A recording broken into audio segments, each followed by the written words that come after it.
Hi everyone. I am joined today by Alexander Mercouris and Professor John Mearsheimer. Welcome to you both.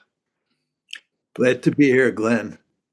So, our discussion today will focus on what is perhaps a new stage in the Ukraine war and also the global implications of what we have done in Ukraine. For example, how this war will impact the US-China rivalry. Hopefully, we'll get to that. But let's just first start off with Ukraine, as again, this could be contested, but it appears, at least to me, that the US is preparing to reduce its involvement as the war appears to have been lost now, or at least moving quickly in that direction. I'm not sure the Europeans, they appear at least to be in a bit of a panic. It would seem they're not sure how to respond. Some argue if the Americans withdraw a bit and the Europeans have to take over, but that seems well delusional at best, as this would be very big shoes to fill.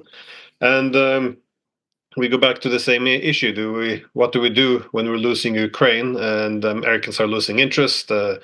Do we escalate or do we start negotiations? And I think this split, as we've talked about here before, is becoming more evident. Obviously, the French are now, with Macron, talking about sending in troops, while the Germans reject it. The Americans, well, under the State of Union speech by Biden, he also rejected it. So it seems everyone's pulling in a little bit different direction.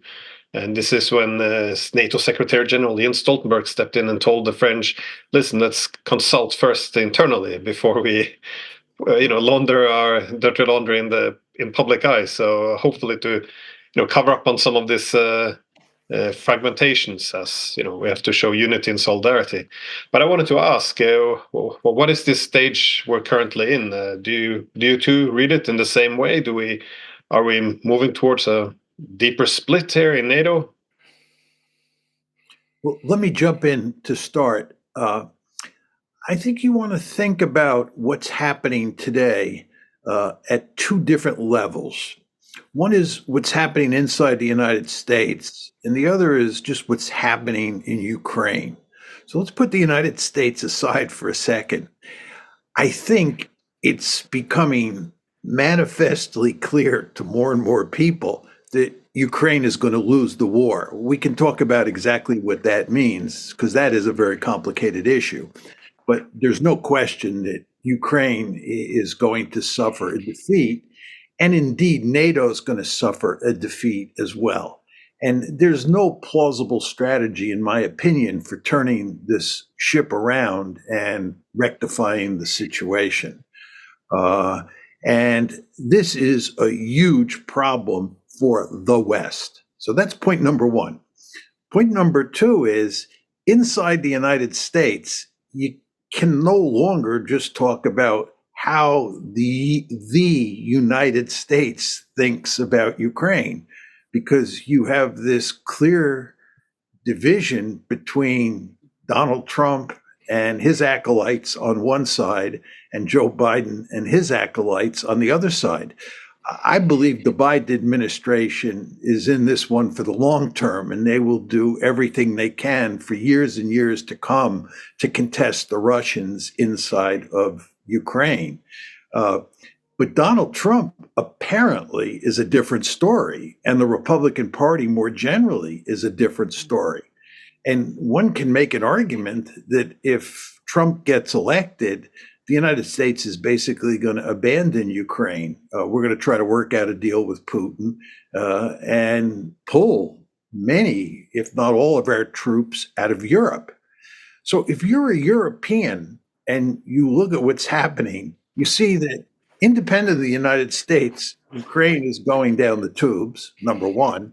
And then number two, when you look at the United States, you see that Donald Trump, who is likely to win the presidency at this point, it's not an open and shut case by any means, but it looks like he's the more likely candidate to win in November. This is going to, send shivers down the spines of almost every European. So it's kind of a double whammy. And then just to add a third level to it, And this gets back, Glenn, to your point about Stoltenberg, in effect saying, let's not, put our dirty laundry out in front of European publics or the world. The fact is that there are really quite profound differences among Europeans about how to move forward. I mean, you not only have the Orban versus everybody else divide, you also have the Germans and the French at each other's throats, and all sorts of differences of opinion about how to move forward in Europe. So, from a European point of view, or more generally from a Western point of view, this looks like a train wreck. I completely agree. I just wanted to quickly add that what this affair has demonstrated, and it's something that Europeans need to think about very closely, is the extent to which the West, the alliance between the United States and Europe, only works in the way that the Europeans have become accustomed to with the United States. The United States is not providing a lead if it is not supporting a project like the one in the Ukraine. The Europeans ultimately cannot do anything. They can't really push for a military solution in Ukraine. They don't have the resources. They know that perfectly well. In fact, the only realistic option, I would say, with respect to Ukraine, that they would have in that case is themselves to start looking for some way out with the Russians, which for all kinds of reasons they find very difficult to do. But panic is exactly the right word. Now, I'm here in London. I was saying a couple of weeks ago when this all began with Macron that there was a mood of panic around.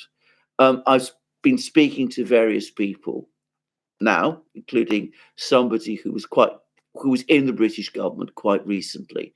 They say exactly the same. All of the European capitals are suddenly having a panic. They're all asking themselves, what are the Americans doing? What are the Americans going to do? Are they with us? Are they moving away from us? What are we going to do in the long term? And what are we going to do about the Russians? Nobody has any clear plan about what to do. Macron comes up with one, but all the others shoot it down because they know it can't work. Nobody else has any alternative. The only thing they can think of is keeping their fingers crossed and hoping that Joe Biden is re-elected in November. That, at the moment, is the entirety of strategic planning in Europe, which is a pretty dismal thing. Yeah, I just make just a couple quick points. First of all, if you look at the state of the military establishments in Europe, it's a pretty pathetic story. It's not like these are formidable military forces in countries like Germany and Britain and Denmark that could fight in Ukraine or even provide much deterrence capability without the United States. Second is, when people talk about Europe, especially in the United States, they like to refer to Europe as if it were a single integrated entity, the United States of Europe. But the fact is, it's a bunch of countries that have different interests, and yet therefore have all sorts of collective action problems. And the third point that I'd make is that the one European country that's best situated to take the lead in solving those collective action problems in the absence of the United States is Germany. And we all know that when you start talking about Germany taking the lead and providing security in Europe, you're asking for all sorts of problems. It's funny I would say refer to Europe as an entity because this tendency to refer to the West as an entity is also, I would argue, sometimes very delusional. I saw an interview recently with Boris Johnson where he pointed out the Russians' technologies are backwards. Look at the West, where the Russians, Google and Amazon and Apple. Actually, the Russians do have all the major tech companies, the dominant ones in Russia, are actually all local. But in Europe, my point was, I thought it was fascinating that he said, "Look at us, our Western, but they're American." And this is, this idea that we are one entity, that what would is that we can always share the exact same interest. I think this is going to be, as you said, a shiver going down the spine when notice that different countries have different national interests and they will go the different way. But anyway, so the point I wanted to make before was. But what I found interesting with Macron's comment was he was saying that if the Russians start to get close to Kiev or Odessa, then the French will send in their troops. For me, this reads very much as an admission that obviously things are not going well on the battlefield if you think the Ukrainian army could collapse to this extent. And again, an admission more and more becoming aware, coming forward in the media, but still. This is still a big denial going on, but if we all sensing the same thing now, Ukraine has lost or NATO has lost, however way we want to see it. Obviously, negotiations are very difficult because we've been, this is after all the new reincarnation of Hitler we're fighting, so we can't really negotiate. What is where are we heading towards this? Are we waiting for Ukraine to implode and then say, oh well, they failed, or is there no? Because Alexander, you're here a little bit in London. Yeah, John, you know what's going on in the U.S. Is there no real path going forward here except a strategy of hope? Well, if I can just quickly, because you brought up London, I mean, we're talking about divisions. Divisions in London are, I think, almost as profound on pretty much every topic, except perhaps Ukraine, as they are in the United States. I mean, it is difficult to convey how chaotic and disorganized the political system in Britain has become. We are at the end of what is universally acknowledged to have been a very unsuccessful government. Since it was elected, it first came to power 14 years ago, it has basically failed in everything it's undertaken.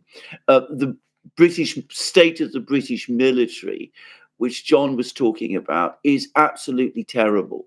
I read somewhere that we have just 40 operational tanks. I didn't believe it. I contacted somebody who knows. They told me it is true. 40 operational tanks.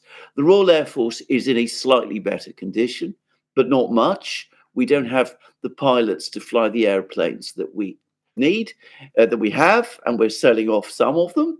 And there's even talk that we might have to pension off one of these very expensive aircraft carriers that we built quite recently because we can't properly operate it. We don't have the aircraft for it, and we've never sorted out the mechanical problems. At the moment, the British government is incapable of planning ahead. They have this impossible election to deal with. Perhaps some people hope the new government might come in with clearer plans, but Britain is in no position at the moment to provide any real forward thinking or planning or intellectual ideas, taking matters forward, which for those of us who live here and for those of us who remember how it was fairly recently is terribly sad. I don't think that most people, especially in the United States, but it's true in Europe as well, understand how much trouble we are in. I mean, we've not talked about the Middle East here, but you cannot underestimate how much trouble the United States is in the Middle East, right? And the same thing is true with regard to Ukraine. We are going to lose the war, right? The Russians are going to win. The only question is, what does that victory look like? Do they end up basically keeping the 20+% of the territory that they now have, the 4 oblasts plus Crimea, and Ukraine becomes a neutral state? That's option one. That's the good option. And the bad option is they continue to fight. Ukraine loses more territory, more people die, and Ukraine is even more of a dysfunctional state at the end of that scenario than it would be if they stopped the fighting now. But in both cases, NATO loses. We were committed to beating the Russians in Ukraine. We were committed to wrecking the Russian economy and knocking the Russians out of the ranks of the great powers. We failed. The Russian economy it may be a bit strong to say that it's thriving, but you could make a case that it's thriving. And if you look at the European economies are in real trouble, especially the German economy. In fact, what's happened with the sanctions is that they've boomeranged. So, in the final analysis, this is a devastating defeat for the West. There's just no way you can alter that situation. And it is proving extremely difficult for the elites who have believed from the beginning that we would prevail in this conflict to accept the idea that they failed, that the Russians have prevailed, that Vladimir Putin has beaten them. They just can't accept that. And that's where we are today. I like to put it in the context of the wider problem, because I feel like we went all in on all the major conflicts, not just Ukraine, where we effectively said we're going to defeat the world's largest nuclear power, and now failing. Of course, the repercussions will be very difficult to calculate. And then in Middle East, of course, when this started, we went all in, supporting Israel unconditionally, even as it became evident that this was most likely a genocide. And of course, China is also down the line, where we have gone all out on, not all out, but very heavy on an economic warfare, stating very obvious an objective should be to stop its technological development. But none of these policies have succeeded. I'm just wondering, what is the fallback position here? We're not. I guess the internal divisions. What would be the natural impulse of states in this position? Do we just pull in all different directions, or do we unite against an enemy? Where's this just looks like it's going to be an immense splash coming our way, though. Well, I would just say very quickly, we should talk a bit about the Middle East. But given what's going on in the Middle East, and given what's going on with Ukraine, this makes it more likely that Trump will get elected in the fall. I mean, foreign policy is a huge problem for Biden. And if Trump gets elected, he could really shuffle the deck, right? You know, we all understand that the West is in real trouble in both the Middle East and in Ukraine. And that's, presents what I would call sort of a plastic moment. I mean, as things begin to unravel, there's an opportunity for who's ever in control to do very different things. And Trump is the sort of person who could do that for two reasons. One is he does have somewhat radical views, and I don't mean radical to be a negative term, but given the conventional wisdom in the West, he has radical views on a number of key issues. But secondly, he and his supporters believe that the blob or the foreign policy establishment beat them back at almost every turn in his first administration. So if there's a second administration, they're going to bring in their own team of people this time, and they're going to make sure that they're able to implement, again, let's call it a radical foreign policy. They're going to be able, they want to be in a position to be able to change US policy in major ways. And having had that first experience, they'll be better positioned this time to do that.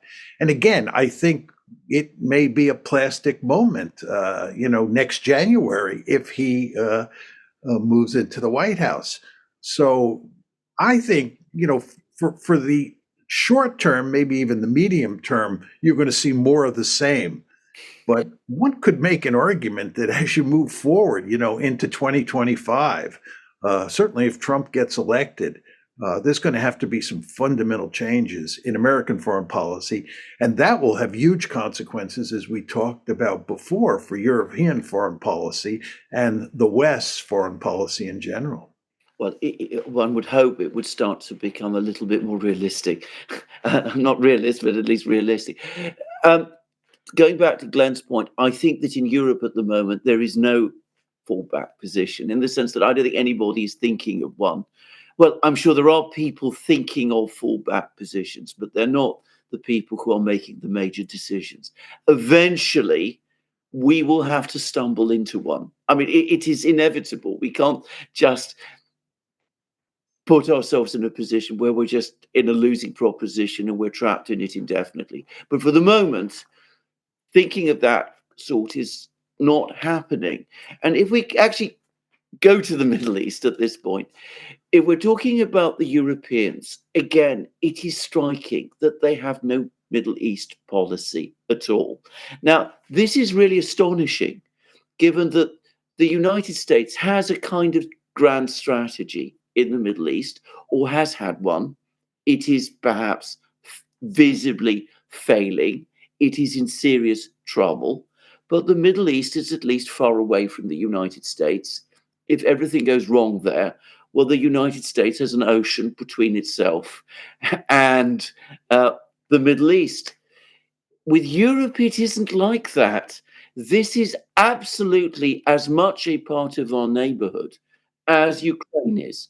I mean, I was born in Greece. It is very easy to travel across the Mediterranean from Greece to Egypt, for example. My parents used to do this regularly. So this is not a faraway region, but we have lost our ability to influence decisions there. Again, we are waiting on the Americans. There are many people in Europe who are unhappy with what the Americans are doing or failing to do.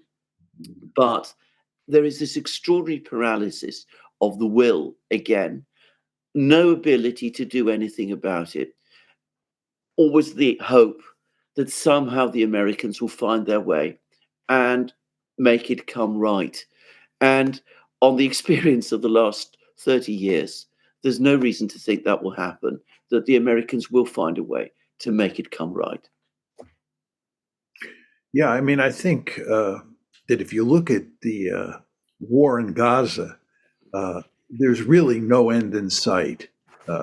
And as we've talked about before, Netanyahu has no interest in bringing this conflict to an end quickly, because then there may be some sort of mandate or some sort of decision on in the Israeli body politic on his future.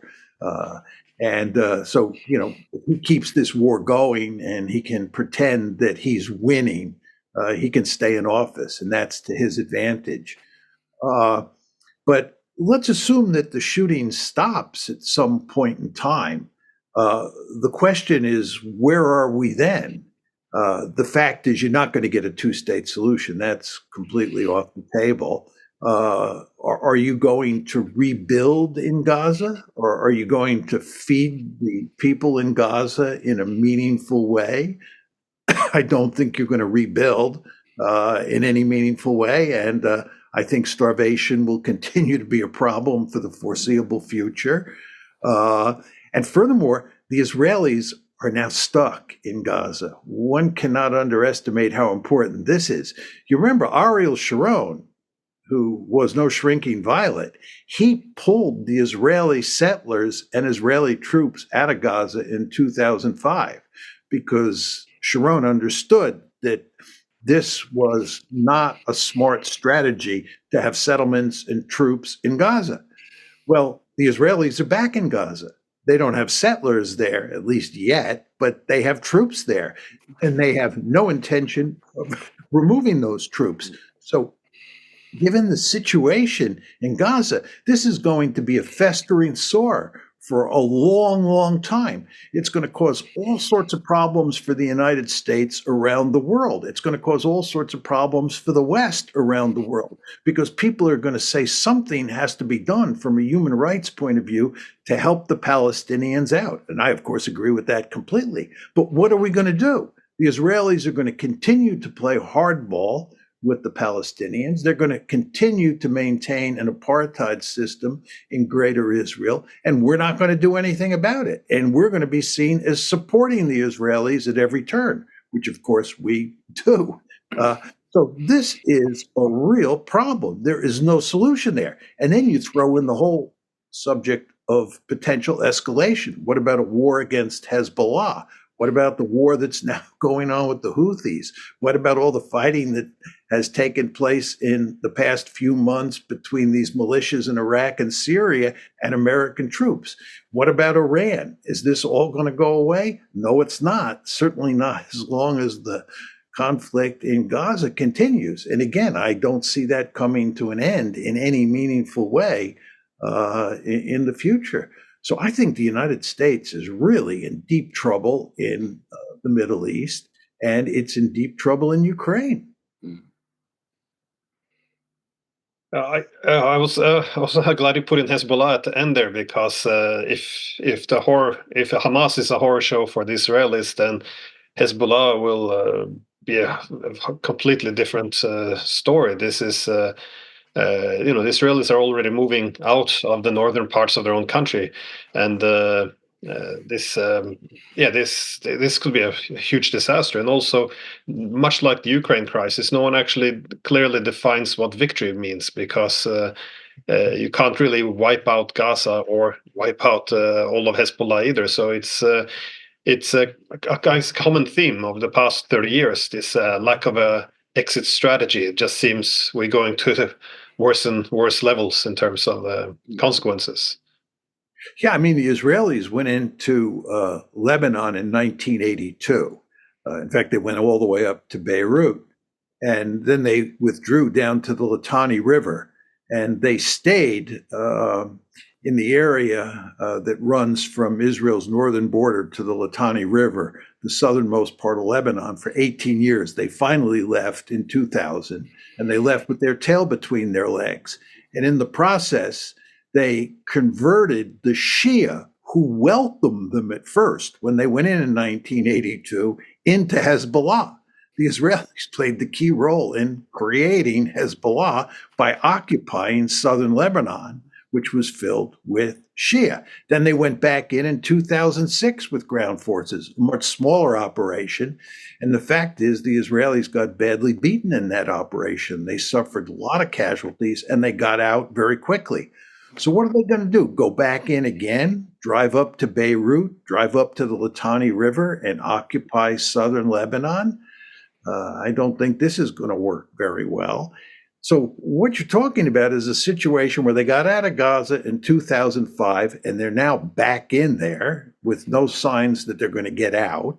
And they're also talking about going back into Lebanon, which is, in my opinion, another prescription for disaster. So the fact is, the Israelis don't have good options.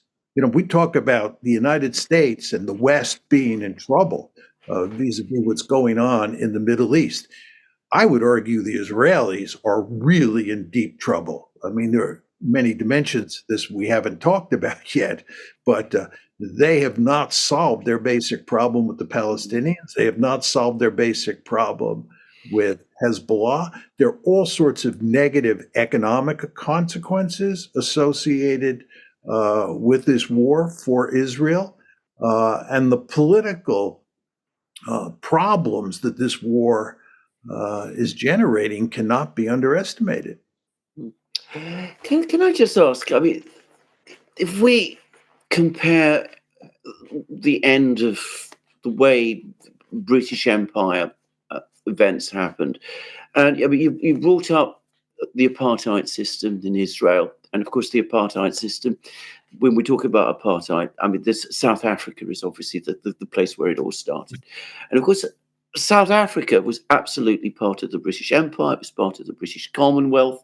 The British were very close to South Africa. Jan Smuts, who was the South African leader, was a part of the British war cabinet effectively during the Second World War. He was very close to Churchill. The British were very, very close to South Africa. And then, of course, in the 50s, things began to change. And in 1956, there was the crisis at Suez. The British started to realize that, Suez brought them down with a thump. And then a few years later, Harold Macmillan goes to South Africa and he delivers the Wind of Change speech. He says, you can't go on like this. This is impossible. I mean, that's what he essentially says. You can't go on like this. You've got to reconcile your fact to the fact that what you have been doing, what you have stood for, isn't going to work. Perhaps just possibly, there has to be some big Suez-like event for the United States to start shifting its policies and to do something similar. I mean, an American president, I can't quite see it going to Israel, doing the kind of speech that Harold Macmillan did with the South Africans, but something a little like that. Say, you know, this doesn't work anymore. It can't continue. It needed Suez to make it possible for the British to do that. Could the same happen with the United States, that a defeat in Ukraine, a major failure in the Middle East, might make them start to think differently and to start to be more realistic and ultimately more humane about some of the policies that are happening in places like Israel, the Middle East, and elsewhere? I think that if you look at the apartheid system that the Israelis have in place in Greater Israel, you quickly realize that it's not sustainable, or it would not have been sustainable without support from the West, not just the United States, the British for sure as well. I mean, just look what's happening in Gaza today. You have a genocide taking place, and basically the West is supporting the Israelis at every turn. And the same thing applies to the apartheid system. Now, every American president since Jimmy Carter believed that this apartheid system was not sustainable over the long term, and it was going to lead to huge amounts of trouble. And that's why every American president since Jimmy Carter has pushed for a two-state solution. That's why everybody in the West is now saying we've got to move to a two-state solution. Because I think everybody deep down inside understands, everybody in the West deep down inside understands that apartheid is not sustainable over the long term. The Israelis resist at every turn, and given the power of the Israel lobby, not only in the United States, but in Europe as well, it makes it very difficult for Western leaders to push Israel to end its apartheid system and to create a two-state solution, or to move to a two-state solution. It's just been impossible for us in the West to do that. So the system continues on and on. So you, Alexander, raised the question of whether or not there will be some event or some force, excuse me, that will change this situation and cause us to put great pressure on the Israelis to move to a two-state solution. I just don't see that happening. Yeah. I hope that I'm wrong, but But is it a necessity, though, that it's the United States who push for it? And I get it, this will be the dominant state, and also, but I would argue because the United States has been dominant and will allow Israel to do as it pleases, this obviously enabled Israel to ignore the different paths it had to peace over the years. But I was thinking, not that long ago, when the Chinese, they negotiated this peace deal between the Iranians and the Saudis, and then they said, you know, our next step is to also extend this to the other Gulf states. I thought it was interesting then, because there was an article written by the former director of Mossad in Israel, and I think it was published in Haaretz, where he made the argument: listen, if all the Arabs are gonna jump ship and will abandon this anti-Iranian campaign, we can't stand all by ourselves. Perhaps we should also seek to make a deal with the Iranians. So in other words, the whole coalition against Iran disappeared, and then again, the former head of Mossad suggested, well, there is possibility to make peace with the Iranians. It's not beyond the pale. There are solutions, and I'm wondering if it continues this way, with the shifts of power in the Middle East, not necessarily towards China, but wouldn't it put similar pressures on Israel? Not that the Americans are pressuring them, but if they see the American influence in the region and the Americans' ability to dictate the solutions is falling away, wouldn't this also be a pressure point for the Israelis to strike a deal? Again, I have no idea what that deal would look like anymore, given the two-state solution doesn't look very likely, and it's unclear how they would live as equals in the same state. But yeah, I would just note to you, Glenn, that I think a lot of the leaders in the Arab world are willing to live with an apartheid Israel. You want to remember, we already have 3 Abraham Accords. And before October 7th, there was lots of evidence that the Saudis were moving towards an Abraham Accord with the Israelis. The Americans were trying to broker the deal. And all sorts of people make the argument, I think quite correctly, that the Arab elites don't really care that much about what happens to the Palestinians, and they're willing to cut deals with the Israelis. And the big problem they face is public opinion from down below, blowing up in their face. So these Arab leaders, after October 7th, have been reasonably tough, not very tough, but reasonably tough on the Israelis because of public opinion, not because those elites are really that concerned about the Palestinians. So you basically have a situation here where lots of countries in the Middle East are willing to live with an apartheid state in Israel. The West is willing to live with that. In fact, the West is willing to support it.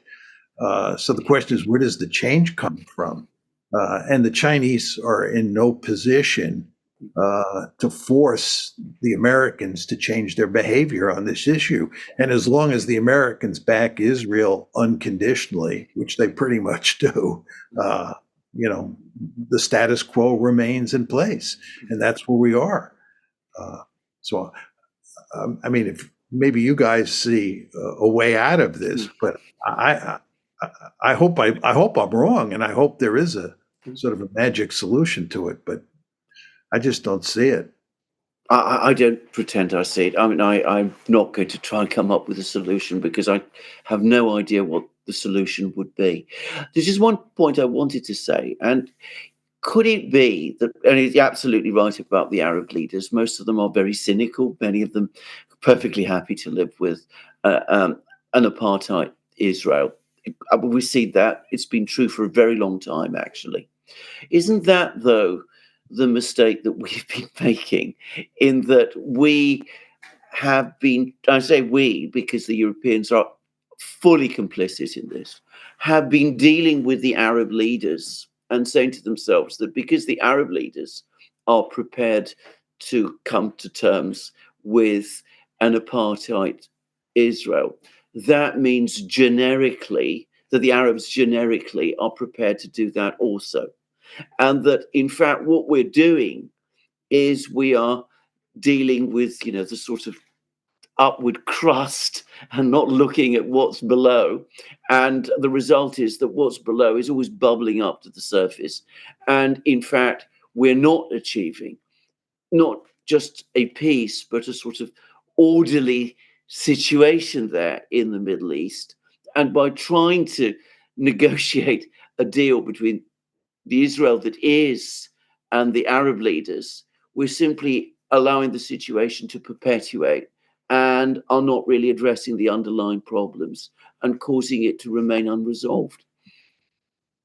That is certainly true with regard to Israel and the Palestinians, right? This problem just doesn't go away because you have tremendous resistance from down below from the Palestinians, who are the victims in this apartheid state. You have a first intifada, you have a second intifada, and then you have October 7th. And the consequences of this for the United States and the West more generally are enormous. You were saying, Alexander, and I think it's obviously true, that Europe is right next door to the Middle East. So what happens in the Middle East matters to Europeans in really important ways. And you have a vested interest in coming up with some sort of solution to the Israeli-Palestinian problem. But there is no solution there. And the other problem is that in many states in the Arab and Islamic world, right, the leaders are out of sync with the publics. And we tend to support the publics. We tend to support the elites and not the publics on these issues. And this can cause all sorts of problems as well. I wanted to switch gear a little bit, if I may. I'm take it a little bit back to Ukraine on the topic of changing the status quo, because you both argued as well that perhaps Trump will be able to shake things up a bit, or at least is in a position to make great changes. But are we seeing some adjustments by the Biden government? I don't disagree that he's committed to this war to the end, but I really wanted to bring up the retirement of Victoria Nuland. I'm suspecting it's not a permanent retirement, but nonetheless, I'm wondering if this signifies a larger shift in U.S. policies towards Europe and well, maybe also the Middle East. But her main footprint has been Europe. Well, she's been a bit all over the place. I think she's been one of the permanent war hawks really over the past 30 years. She began in the Clinton administration. She was a top advisor to Cheney during the invasion of Iraq, planning it, executing it. She was also the U.S. She was also there in the administration during the color revolutions. That is the first time Ukraine had its government replaced with a pro-Western one. She was the ambassador to NATO during 2007 and 2008, if I'm not mistaken, when a lot of this push were to expand NATO to Ukraine's border. As most people listening who also probably should be familiar with this, in 2014, about 2 weeks before the coup, she was caught on tape. Essentially dictating who should be in the government, who should stay out the government. Once they got rid of Yanukovych, everything fell in place, as she said. She was the one who pressured other Western governments to follow the line. She had been accused of running Ukraine like a colony. And I guess she doesn't get enough credit or blame, however one wants to see it. But she also had a very key role in managing the information war, because this Institute for the Study of War, this think tank, has really been the main go-to for every major Western newspaper who reports on the war in Ukraine. They all refer to the same think tank, and that also happens to be operated by the Nuland Kagan family, which is a neocon family business, I guess. But it has a very important role to sell the war to the public, as well as framing it for the politicians. So as she has been the key architect of the Ukraine war, what does it mean? Did she step down voluntarily? Has she been asked to? She's been pulled away. Should we read too much into her retirement at all? It just for such a huge news, it seems it didn't get a lot of attention in the news. I was wondering, what the perspective was for the two of you. Alexandra, I'll defer to you. Why don't you start off? Because I know this is a subject dear to your heart. This is, of course, something which, again, I'm bringing to it what I know of British civil service culture. I mean, the statement that the State Department, that Blinken signed off on for her resignation, which came somewhat unexpectedly, if it had been produced about somebody leaving government in Britain, would suggest that this person had been asked to leave, or at least that they were being gradually squeezed out.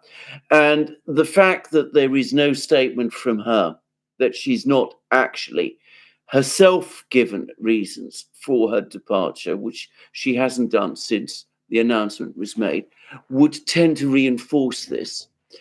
But of course, I'm not familiar whether things are done in the United States in the same way as they are done in London.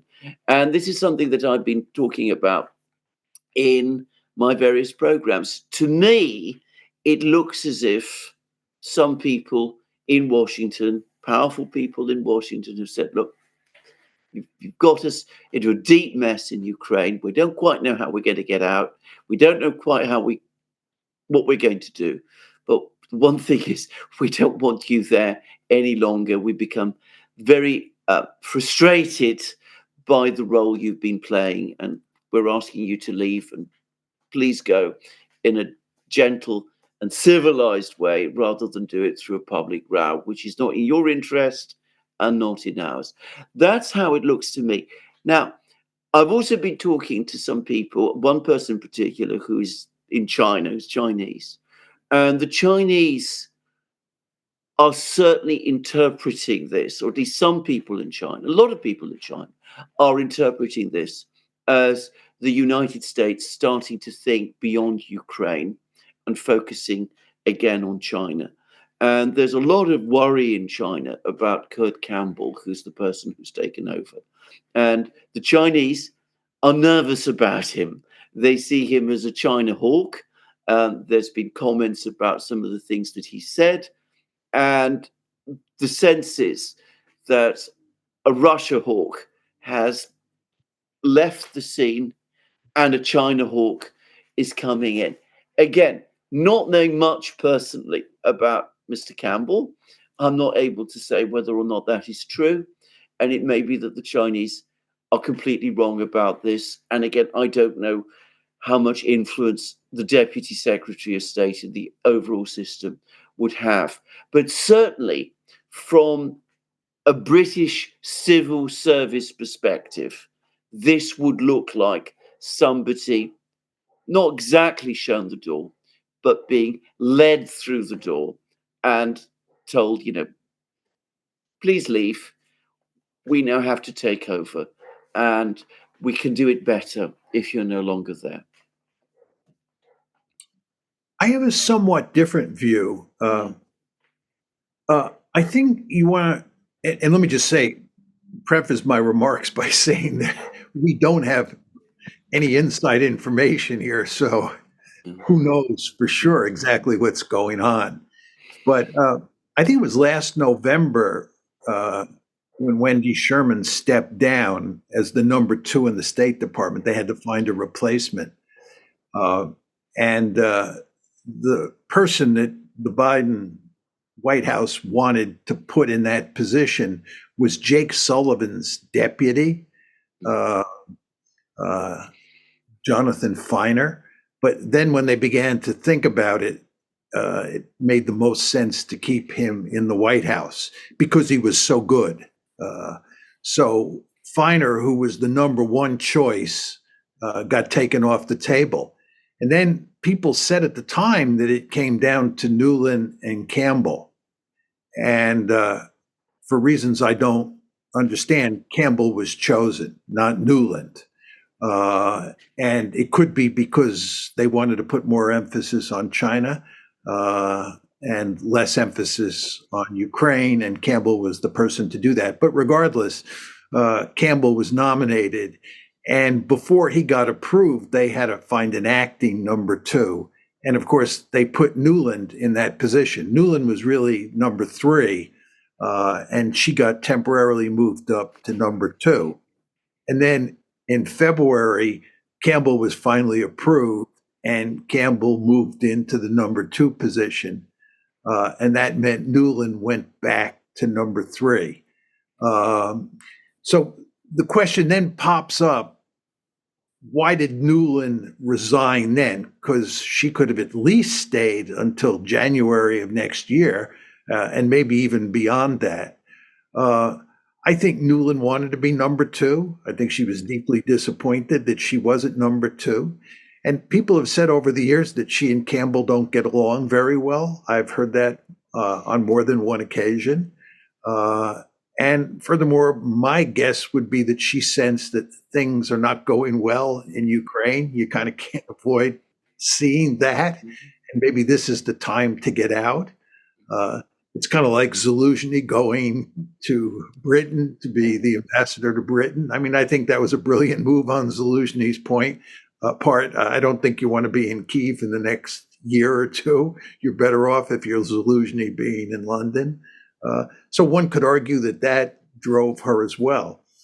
I have trouble with the argument that this reflects a shift in American thinking about the relationship between East Asia and Ukraine, because the Biden administration at the top is filled with people who remain completely committed to fighting in Ukraine. I mean, Jake Sullivan, Joe Biden, and Tony Blinken are no different than Victoria Nuland on the question of how committed we should be to Ukraine. I mean, I don't see Victoria Nuland leaving the administration leading to any change in our approach to dealing with Ukraine. Biden is still talking the same way about how to deal with the problem in Ukraine as he was before Victoria Nuland left. So I think they may have some interest in putting more emphasis on China, since China is a more meaningful threat than Russia is. But the fact is, the United States remains deeply committed, profoundly committed in the Middle East, profoundly committed in Ukraine, and profoundly committed in East Asia. Although East Asia is number 3 in terms of the attention the administration gives to those 3 issues, because it's so bogged down at the moment in the Middle East and in Ukraine. But anyway, I just don't think that Victoria Nuland's exit matters that much. And that's why I don't think they pushed her overboard. I think she just left because she didn't get to be number 2. She has a nice sinecure now at Columbia University, and why not take it? Yeah, I've heard that argument by many as well, that this was because she was passed over to become Secretary of State. But in terms of you accept that you said the Biden administration was still very much committed, and of course the resource, now the intentions are there. But I'm wondering, the resources are limited, and certainly there must be some discussions on the inside in terms of what can be done. I mean, they keep pushing for more and more funding. I think 300 million were going to be sent as an emergency, but a lot of this money is to keep Ukrainian economy alive. But in terms of what's actually possible, it's quite interesting because they can print up the money, they can give the aid, but what we've seen over the past 2 years, the ability to ramp up industrial production for the weapons, we haven't really seen this take place. And even if the weapons could be supplied, who would use them? The key problem for Ukraine now is the destruction of not just equipment, but the military itself. The manpower is being depleted quite rapidly. So again, this casualty rates are so horrific at the moment, and it seems to only intensify. So in the absence of the actual resources on the ground, given that an army can't be printed at a printing press, does it matter even if they have the intention to fight Russia? Would they not have to adjust anyways to the reality that the distribution of power is shifting very quickly in the favor of Russia? Can I just make 2 quick points about China, and then we could go back to the very important points you're raising, especially the manpower point regarding Ukraine. But, there's a lot of talk that with Kurt Campbell in power now, we're going to get tough with the Chinese, and the Chinese have good reason to worry. I think you want to understand that if you're the United States at this point in time, the last thing you want is trouble in East Asia, right? If anything, you want to do everything you can to dampen the tensions in East Asia, because you are up to your eyeballs in alligators in Ukraine. You are up to your eyeballs in alligators in the Middle East. And we have limited industrial capacity, right? So getting into a fight in the South China Sea or over Taiwan would be, in my opinion, catastrophic for the United States. The second way to cut at this is just to talk about the industrial base, which is a subject that Alexander talks about all the time. The Russians and the Chinese both have impressive industrial bases, and they have the ability to produce huge numbers of weapons. The American industrial base shrunk during the unipolar moment, and we don't have the capability to produce lots of weapons. Nevertheless, there are huge demands on us from the Israelis, from the Ukrainians. And don't forget, there's this whole Asian scenario. So if the United States were to get into any kind of protracted conflict with China in the South China Sea or over Taiwan today, it would probably run out of ammunition very quickly. We have a huge problem here, right? So there are just real limits to how tough we're going to get with the Chinese, right? And again, if anything, what we're going to try and do is keep things at a much lower level of tension. I mean, isn't that again making the case, which is one that Donald Trump might be thinking about, of trying to do a deal with the Russians, in the sense that China is, after all, the country that is the main challenge to the United States, and that you have to perhaps find a way to get out of this conflict in Ukraine? I mean, I don't know whether people are talking about the United States being bogged down in Ukraine. I've often wondered about whether that word is being used, whether people talk about it as a quagmire, because that's to some extent how it's looking to me, absorbing US resources, absorbing US attention, diverting the US from other things it might want to do. Might a new administration actually say, look, we've got to start thinking about sorting out the American industrial base, which, by the way, I think one point I do want to make. The American industrial base at the moment is run down.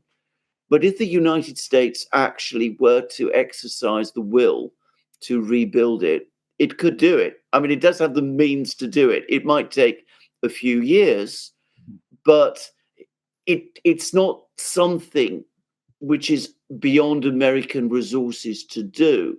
That's not something I've talked about much, because that's not what's happening at the moment. But if you reorient your priorities, if you say, let's stabilize the situation in Europe in some ways, let's focus on our industrial base, then we can start to rethink our strategy better. And also, is there anybody in Washington who says to themselves, well, actually, this whole strategy of weakening Russia is wrong? If we want to put distance between the Chinese and the Russians, which is presumably what we want to do, then actually we want the Russians stronger rather than weaker, because stronger countries are more likely to assert themselves against overpowering neighbors who are trying to be their allies or want them to be allies. And that means that the Russians might become more assertive towards the Chinese than they are at the moment, when they are perhaps dangerously dependent upon them. I mean, is there anybody who thinks in that way? Just asking. Look, I think you're making eminently good sense. I wish they could move you into the White House and we could put the policies that you're articulating into place. But the Biden administration thinks about the world in ways that are odds with how you think about the world. And there's no evidence that they're beginning to wake up. It may be the case that if Trump comes into power, that he begins to think, or he begins to implement policies that reflect your thinking. That may happen. We may find ourselves, in a plastic moment, as I said before, and Trump, given his instincts, may move us in a very different direction that looks more like what you're talking about than what the Biden administration is talking about. But at the moment, I do not see any evidence that Biden is changing his policies on Ukraine. And again, this gets back to the Victoria Nuland business. This is why I think that her exiting the administration in the final analysis doesn't matter much, because I think Biden is just so deeply committed to Ukraine and to Israel that he's not going to change in any meaningful way on either one of those issues. Because, well, part of the strategic interest, which has been communicated by many American leaders, be it Mitch McConnell, Lindsey Graham, General, I forgot his first name, Kellogg, you have all these different leaders. They've been all saying the same thing over the past 2 years, which is which is that the American leaders should support Ukraine, because this would effectively knock out Russia as a strategic rival. And this would also, by extension, weaken China as a key ally of, or a partner at least, of Russia. And then the US could shift its resources and focus on the Chinese instead. Now, obviously, NATO's defeat alters Washington's calculations with a more powerful Russia emerging now, both militarily, more stronger military than it was before this invasion, but also growing economically and integrating deeper with China. Now, what you're referring to, it sounds a bit like the Tucker Carlson when he reached out to Putin saying, "Hey, listen, you don't really trust these Chinese. Have you thought about?" Well, he didn't say this directly, but can they be trusted? Almost testing the waters if the Russians would join the United States. Again, maybe I'm over analyzing that comment he made, but obviously that's not going to happen. But the Russians would take. Not anything, but they wouldn't turn on the Chinese. But obviously, from what I hear, at least from various Russians, would be that their ideal economic situation would entail more diversification. So not just dealing with the Chinese, the Indians, the Iranians, but also have functioning economic relationship with the Europeans and the Americans. Effectively cutting them off from the West has made them more reliant on the Chinese than they would otherwise had wanted to do. Again, not wanting to join anti-Chinese coalition, but simply avoiding excessive reliance on economic partner which is more powerful than you, which is what you would advise any country to do. So I'm just this is why I'm thinking if. Even though they're committed to going against Russia, surely there must be someone who's recognizing that if your primary objective is to prevent China from getting too strong, surely you have to give some more avenues to the Russians. I mean, this was what the Indian foreign minister was saying at the Munich Security Conference. Like, shouldn't you be happy we're reaching out to the Indians, now to the Russians? Should all the business go to China? Or, aren't we speaking the same language? So some of this must be going through, isn't it? Or no?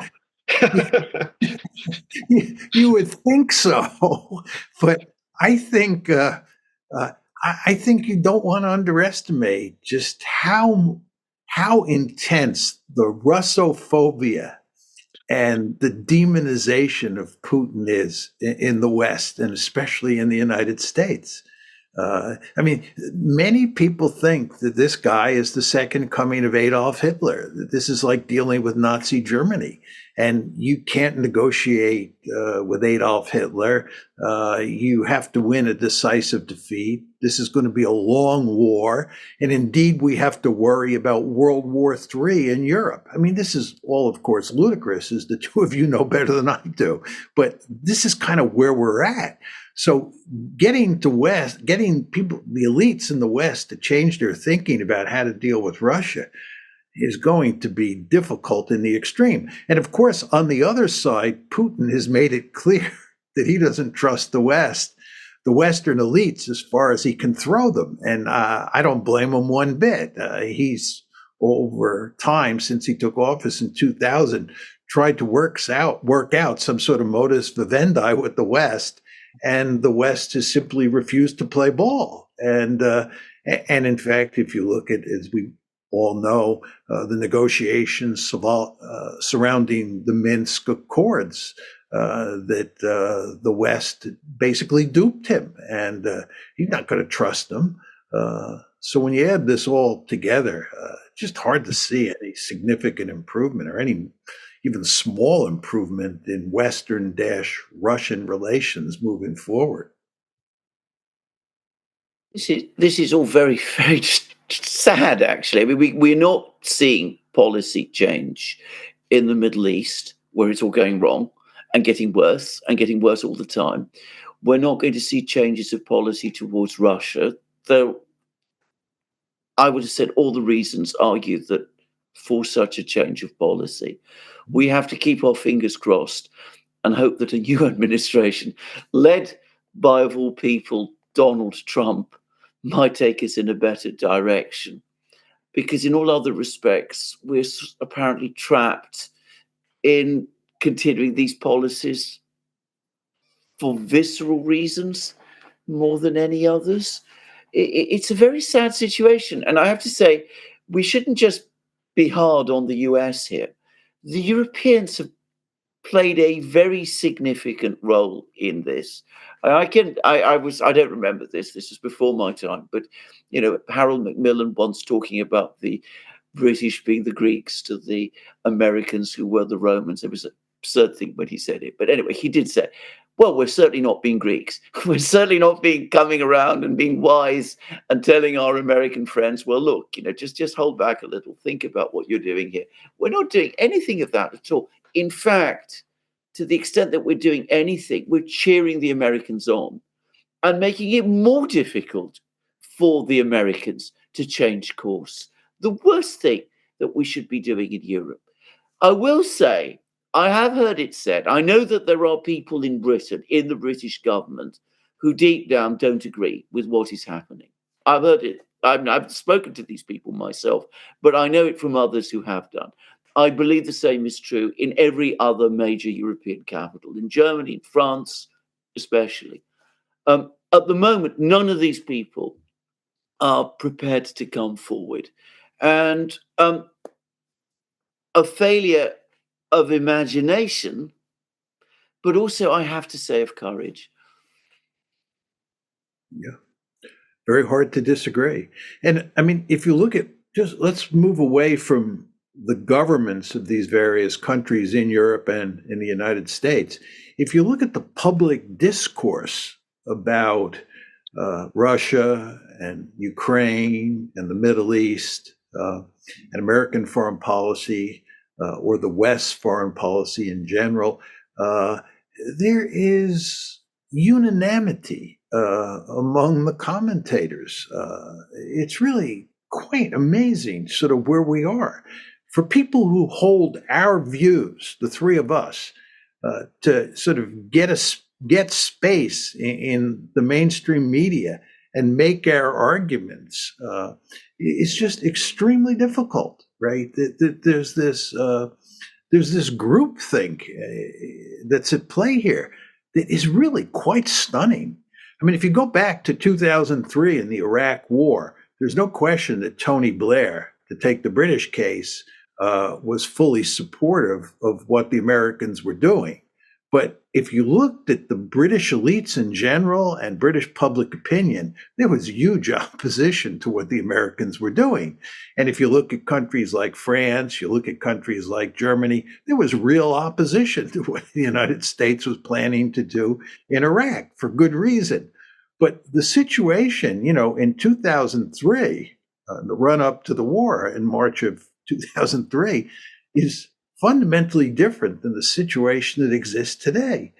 There's a groupthink present today at the elite level, inside governments and in the mainstream media, and in the foreign policy establishments more generally, that is really quite stunning and, in a way, hard to explain. In liberal democracies where you're supposed to have a marketplace of ideas, you would expect that there would be more of an open discourse and that people would be interested in hearing what we have to say. You don't have to agree with us, but you would at least want to hear these arguments. But that has certainly not been the case up to now. And anybody who talks about changing anything gets tarred and feathered. It's again quite remarkable. It's I think the problem goes beyond governments because it's the public discourse I think has changed. All the language is now these days expressed in morality, which you would think would be a good thing, but obviously if all policies are framed as being the good fight or a good cause, then obviously the opponent's perspectives becomes something evil. They look for your bad intentions. So I try to, because I can understand very well what you're explaining in terms of how any opposition is portrayed. Because every time I discuss Ukraine, it's always the assumption that, wait, do you have bad intentions? If why aren't you cheering for our team? If you're cheering for our team, you shouldn't lend any legitimacy to the other side. But if we all take the point of departure, we want this whole horror show happening in Ukraine to end. the point of departure is never has anything we have done to help Ukraine actually help them. I mean, before 2014, Russia didn't lay any claim even to Crimea. Hundreds of thousands of people, young men, were still alive. This is.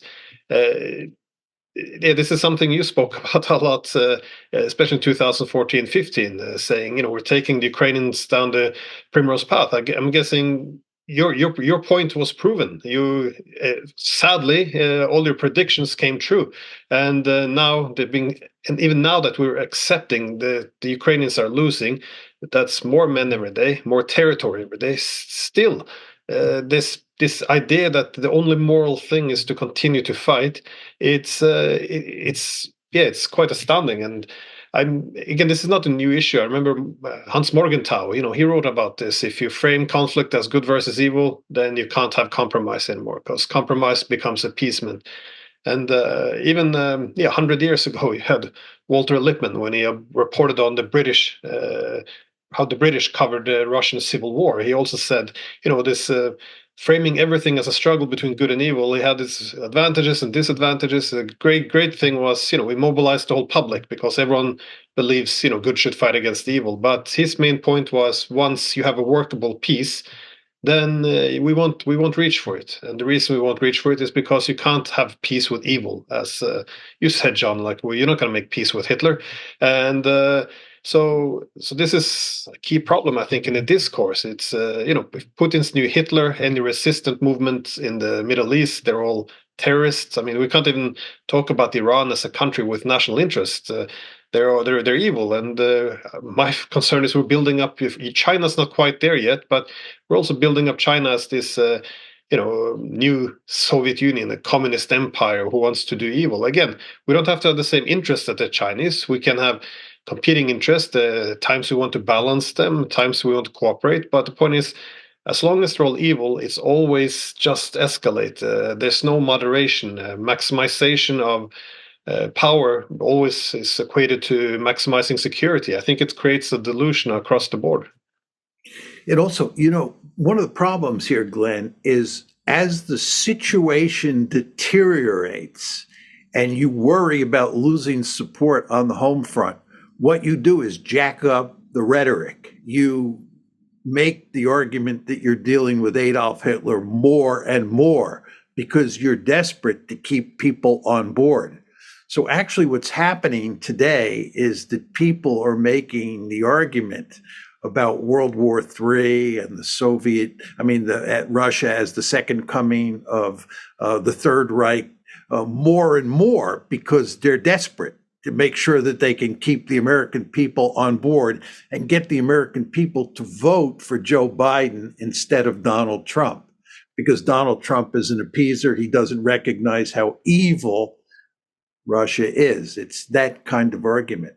So the situation has actually, in my opinion, gotten worse in recent months as the situation in Ukraine has deteriorated.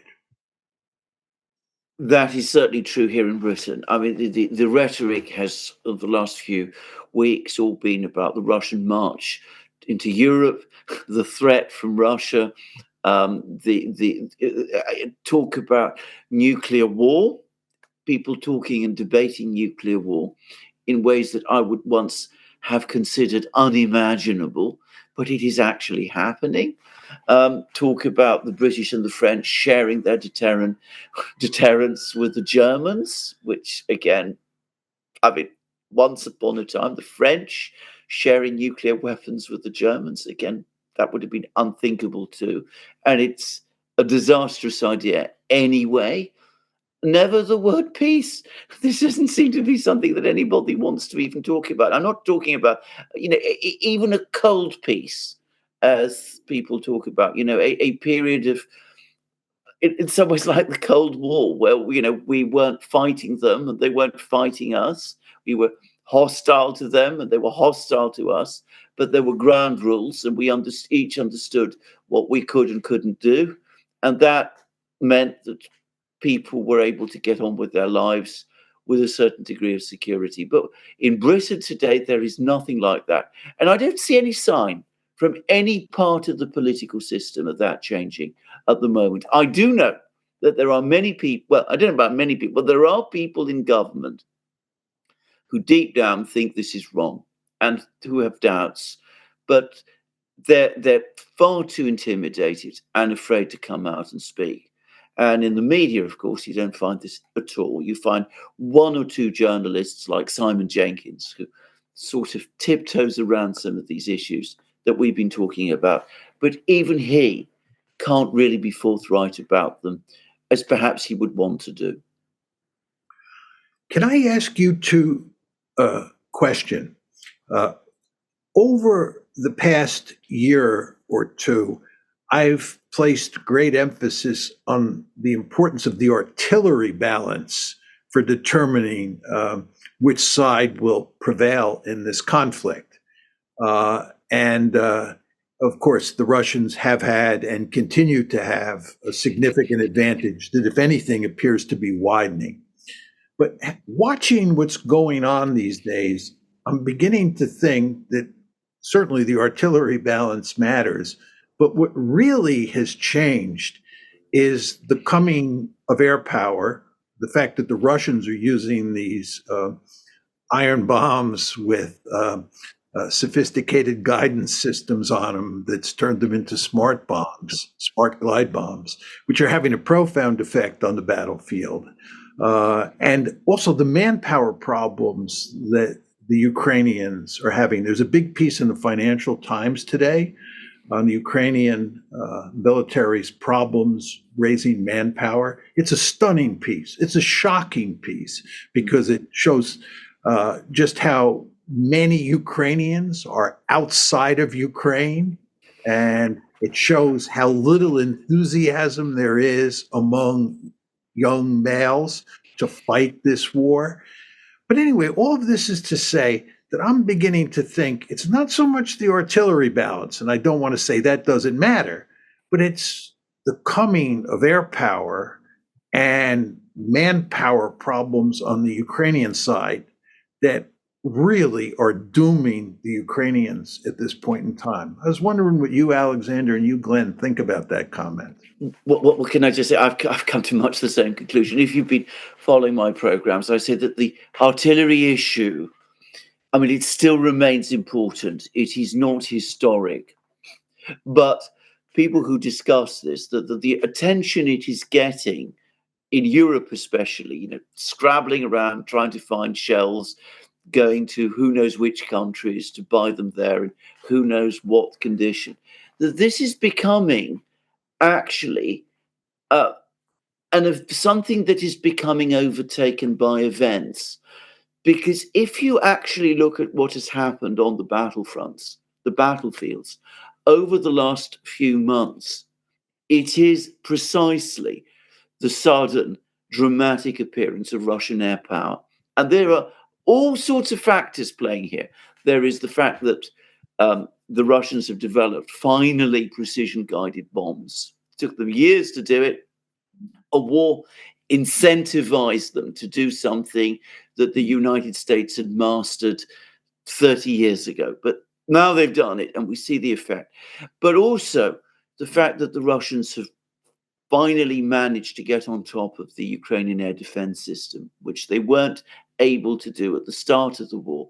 And here again, we see industrial issues starting to play a role, because we're finding it apparently very, very difficult to keep the Ukrainian air defense system supplied with the missiles it needs in order to keep the Russian Air Force back. It's manpower, it's artillery, it's every single resource. Ukraine is running short, and the Russians are getting stronger. And again, to come back to a point you made earlier, John, I don't think there is anything practically we can do to turn this round. If the United States went all in, converted its industries to a war economy to try to keep Ukraine going and fulfill all the other needs around the world, well, maybe. But we all know that isn't going to happen. I mean, there isn't the social consensus in the United States or in Europe to support that, even despite all of the war propaganda we're seeing. If the United States really felt threatened, if people in the United States really believe that war was about to happen, to defend the United States, they would do it. But they're not going to do it in order to win a tactical victory over the Russians in Ukraine. And the same is true of every European state, all the important European states also. Yeah.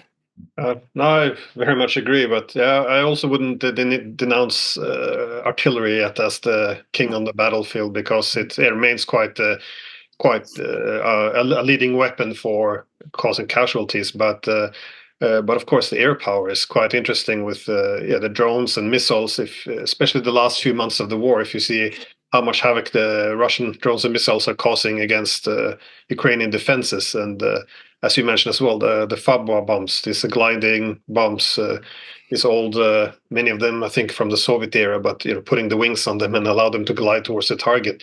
These are huge, and they're just punching huge holes into the defensive lines. So, and of course the drones I think were also important to knock out the air defenses, because they send these very cheap drones over Ukraine. They shoot them down with their expensive missiles, but then at the same time, the Russians can detect where their air defenses are, and then they send their more high quality missiles and knock out the air defense. So obviously now that the Ukrainian air defenses are collapsing, it seems natural that the Russian will then be willing to use more air power, and so this is why the casualty rate only intensifies. And that's not even mentioning electronic warfare. I think this is also something that is still in a young stage, but definitely that the Russians are dominating in ways which have huge impacts on the battlefield. And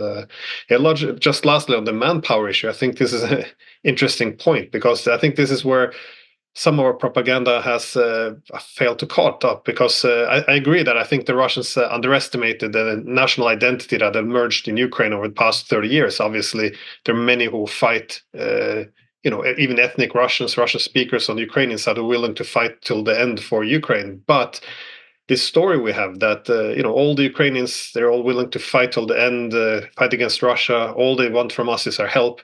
It doesn't really correspond with reality, because it's not that black or white.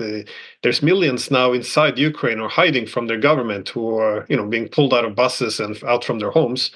There are also millions of Ukrainians who have fled the country, who are now across Europe and not wanting to go back and protect their country. And even most interesting of all, the country in the world who has taken the most Ukrainian refugees is Russia. And I was watching a Ukrainian TV program the other day, at least a clip, where they were talking about this. A lot of these kids who had come back from Russia or in Ukraine, and they asked to go back because life was better there. Obviously, it makes sense given the current state of Ukraine in this war. But nonetheless, this idea that every Ukrainian is just dying to fight for the government against Russia, I think this it doesn't really correspond with reality. You can't explain where all these people have gone. And I think that was also something that Zelensky's former advisor Arestovich pointed out about a month ago, saying, we shouldn't probably have demonized all the Russians to this huge extent, given that millions of people in our own country who might have supported us now instead chooses not to fight and go into hiding or flee the country. So I I agree. I think the manpower issue and the weaponry, especially now the air power, is huge significance. Just very quickly, Glenn, the Financial Times piece today reports that there was a February survey that was done in Ukraine asking young men their views on whether they were prepared to fight or not. And this is according to the Financial Times. 48% of the Ukrainian men surveyed were not prepared to fight. They were not prepared to fight. 34% were, and 18% didn't have a clear answer to give. So only 34% were willing to fight. Furthermore, the article shows that there are 1.3 million men of military age living abroad, and there are 1.2 million men in the Ukrainian military at this point in time. That's the Ukrainian military broadly defined. These are all not combat soldiers on the front lines, obviously. But just think about that there are more Ukrainian men of military age living abroad than there are in the Ukrainian military.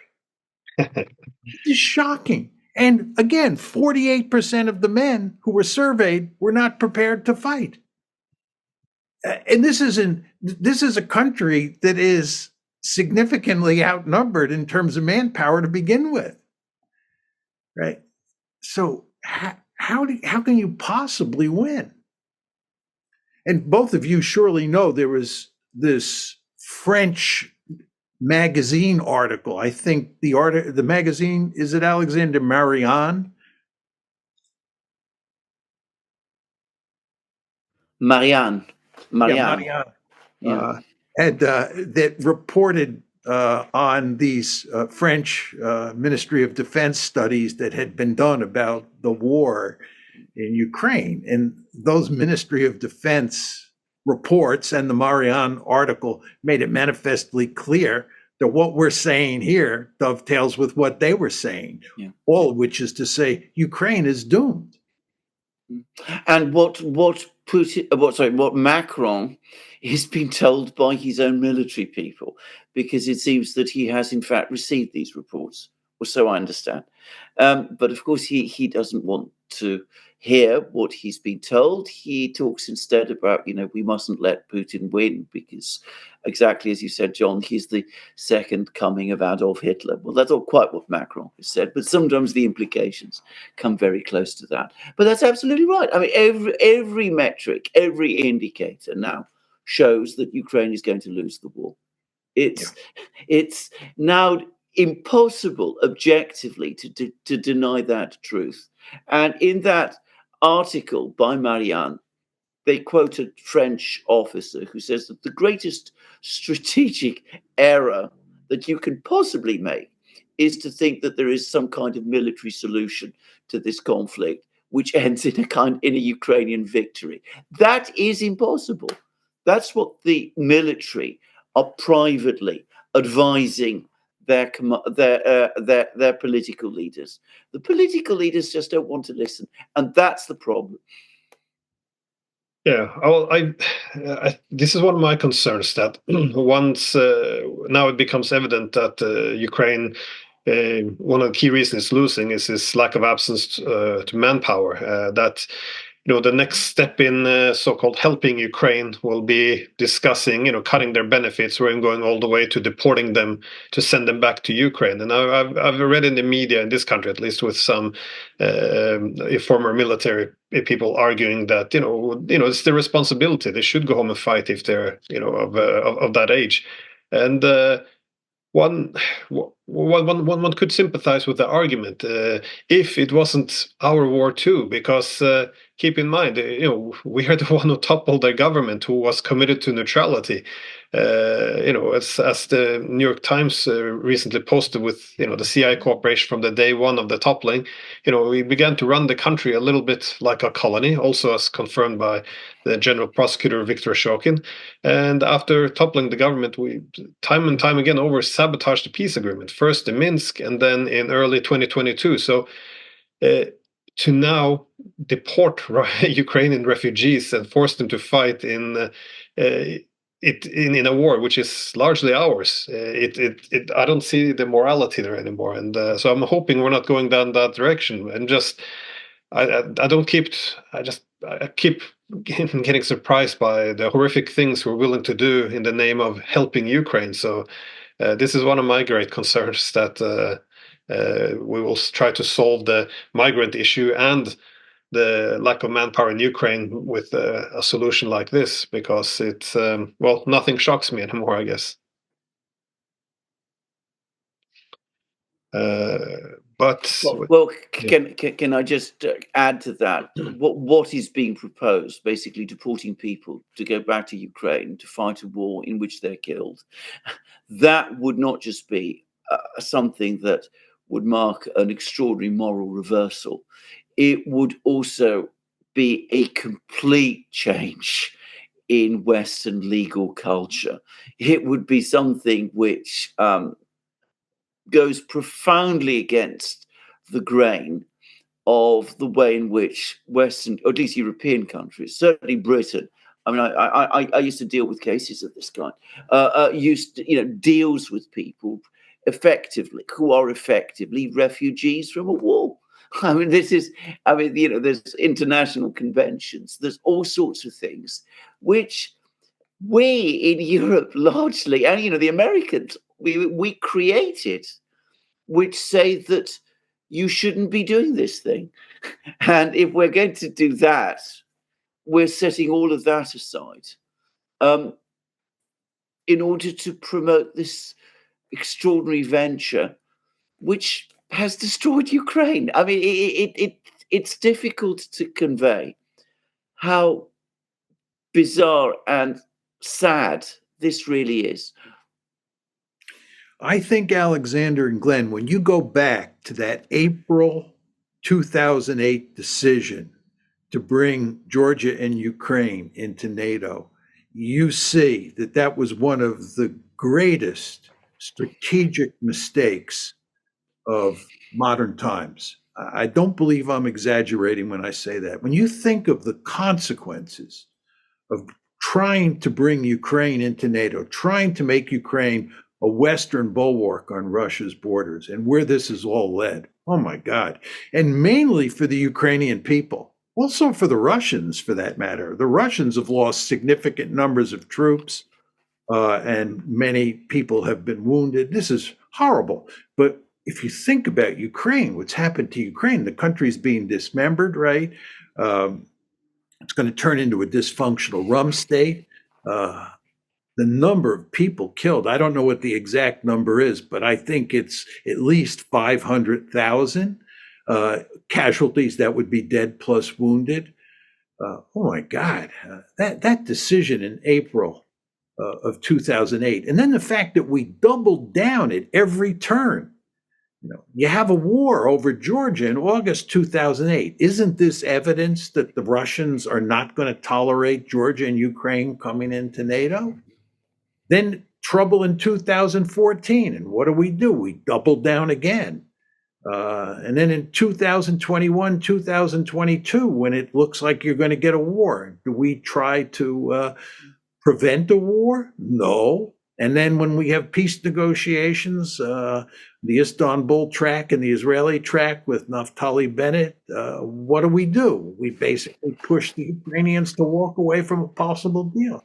Just hard to believe how remarkably foolish we have been and what the utterly horrible consequences are for the Ukrainians. I can only agree. I can't add anything to that. I mean, I completely agree. And these people claim to be defenders of the Ukrainians. They're Ukraine's saviors. And it's people like us who are anti-Ukrainian. Yeah. This is what an upside down world we live in. I think this is the product of propaganda, though, because we knew, everyone knew that this would happen. You yourself, but both of you referred many times, I guess, to the when that horrible decision was done in 2008 to try to expand NATO to Ukraine. This is when, who's now the CIA director, William Burns, made this warning. This will trigger a civil war, which it did, and then Russia will likely intervene, something they would not want to do. Again, the CIA director also. So all the warnings were there. And still, this is all of this is brushed over in order to make it so we can pretend that any of this has anything to do with helping or supporting Ukraine.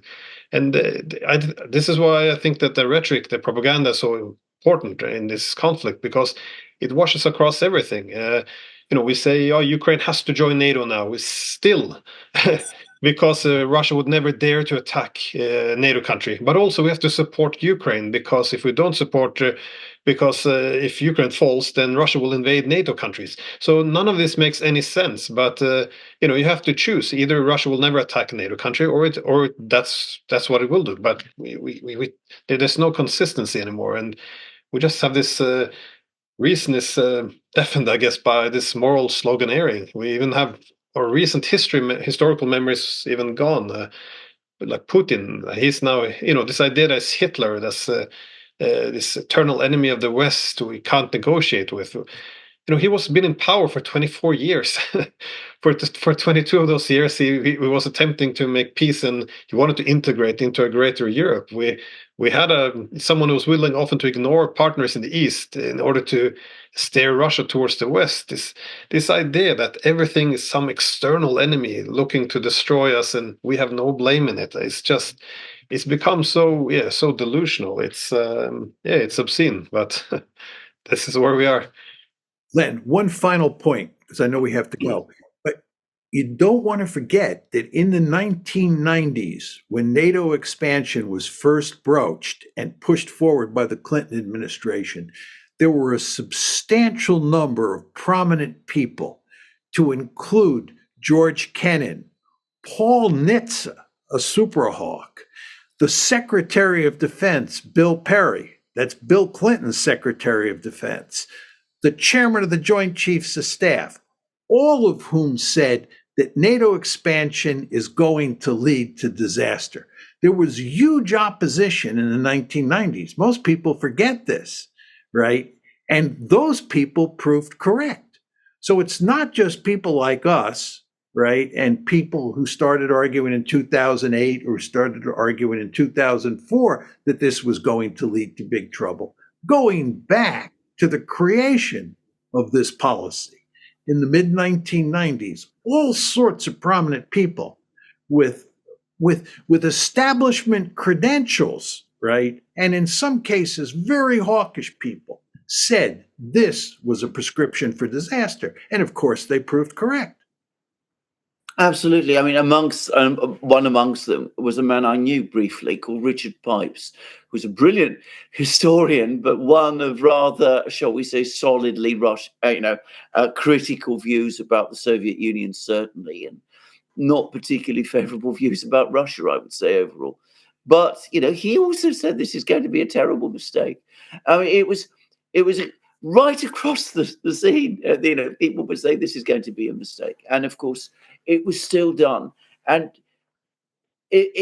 after that moment, from the moment it started, they got this ball of NATO expansion rolling. There doesn't seem to have been any ability intellectually to stop, to say, look, we've got as far as we can.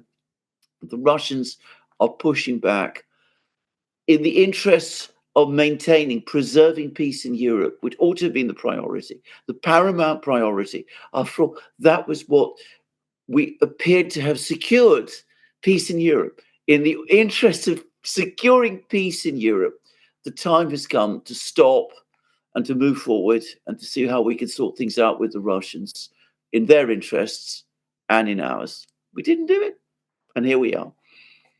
Just to add a few names to the long list that John just had, I would also add that Bill Clinton himself, he made a speech in January of 1994 when he actually cautioned that NATO expansion could mean drawing a new line between East and West, which could then create this self-fulfilling prophecy of a future confrontation. That's Bill Clinton. If he would say that today, he would be a Putinist. And, and then you have... But then you have people like Jack Matlock, who actually were part of negotiating the end to the Cold War, warned this will bring the Cold War back. And the same with James Baker. He also cautioned this is a self-fulfilling prophecy. If we do this, we're going to have a war. Not war necessarily, but conflict with Russia. And no. And there's a great line by Roderick Lyne. He's the former British ambassador to Russia. He actually said in 2020 that it was a huge mistake in 2008 to try to pull Ukraine into NATO. And in the direct quote, if you want to start a war with Russia, this is the best way to do it. this is right up there with Angela Merkel saying that Russia would interpret this as a declaration of war. I mean, this is what frustrates me. This is what is considered today to be Putinism or Russian propaganda. It's just something which was stated by all top officials for 30 years until it was deemed to be something that lends legitimacy to the opponent's side. So now we have to pretend it never happened. It's anyways, I'd like to finish on a good note. So any of you have a final comment before we log off? No, I have nothing more to say. I'm sad. I should say I have nothing positive to say. I'm sad to say. I have nothing very positive to say. The only thing is, I would say that, events can sometimes take unexpected turns. I think the war, we're not going to see anything unexpected there. I think now it's fairly clear what's going to happen. But once we get to the other end of it, the other side of it, perhaps some of those people who do have their doubts will start to come out and will speak out, and we'll find a way back. I'd like to hope so. I'm going to hope so, even though I have no reason to think that is what's going to happen. Yeah, let's hope common sense prevail. However, today in the newspaper in this country, there was, they referred to the Pope because he suggested, come on, it's time to have the white flag. Let's negotiate. And one of our headlines in our paper was, we don't need the Pope's white flag of surrender. We need the grenades. So this is the sentiment in this country of peace. So anyways, let's just wrap it up there. And again, thank you to both of you. I appreciate taking the time. And for anyone listening in, thank you to you as well. Thank you, Glenn. Thank you, Alexander.